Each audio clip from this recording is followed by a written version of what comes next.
రేవంత్ రెడ్డి గారికి ఏ విధంగా ఉండబోతుంది? రేవంత్ రెడ్డి గారికి ఈ ఉగాది దగ్గర నుంచి ఆయన గ్రహస్థితి ఆయన దానికి అతీతమైన స్థితిని ప్రదర్శిస్తాడని నేను అనుకుంటున్నాను. కానీ జాతకపరంగా చెప్పాలంటే మాత్రం చాలా ఇబ్బందికర కాలాలు మొదలవుతున్నట్టు లెక్క. ఎప్పుడు సూర్యుడు రాజు అవుతాడో, తులారాశికి సూర్యుడు యోగప్రదుడైనప్పటికీ ఇందాక చెప్పాను రాహు నక్షత్రం స్వాతి వాళ్ళే ఇబ్బంది పడతారు తులారాశిలో. సో ఈయన రాహు నక్షత్రంలో ఉన్నాడు. ఈయనకి ఎవరెవరు సపోర్ట్ చేస్తున్నారు నవనాయకులు అంటే అక్కడ సూర్యుడు ఈయనకు సపోర్ట్ చేసినట్టే ఉంటాడు. కానీ రాహు నక్షత్రం అయినటువంటి ఈయన స్వాతి నక్షత్రానికి ఆయన రాహు శత్రువు కాబట్టి అక్కడ ఇబ్బంది.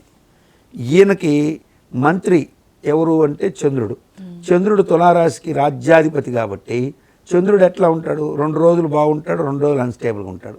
అంటే ఈయనతో వచ్చే వ్యక్తులు కూడా ఈయన దగ్గర వచ్చి ఒక మాట చెప్పడం, లోపలికి వెళ్ళి ఇంకొక మంతనాలు సాగించడం. అంటే ఈ ఇంట్లో కాపురం చేస్తూ ఆ ఇంట్లోకి దొంగచూపు చూసిన సామెతలో నాయకులు కొంతమంది కేసీఆర్తో టచ్లోకి వెళ్ళే ప్రమాదం ఉంది. ఆ వార్తలు చాలా వస్తున్నాయి మీరు అన్నట్టు. ఆల్రెడీ వచ్చి ఉండొచ్చు, కానీ ఇప్పటి నుంచి అవి ఎక్కువ అవుతాయి. ఇంకా బాహాటంగా తెలిస్తే కూడా బెదిరించవచ్చు.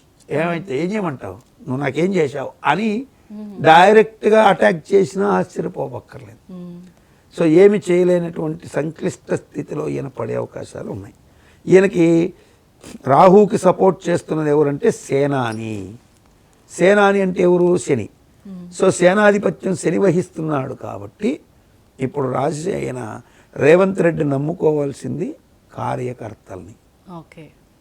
ప్రజల్లోకి ఈయన ప్రతి ఊరిని క్యాంప్కి వెళ్ళడం, అసంతృప్తి ఉన్నటువంటి కార్యకర్తల్ని, కాంగ్రెస్ కార్యకర్తలు ఎవరు ఉన్నారో వాళ్ళని దగ్గరకు తీసుకుంటూ టీఆర్ఎస్ కార్యకర్తలని కూడా దగ్గరకు తీసి తన పార్టీలోకి చేర్చుకునే ప్రయత్నానికి శ్రీకారం చుట్టాలి.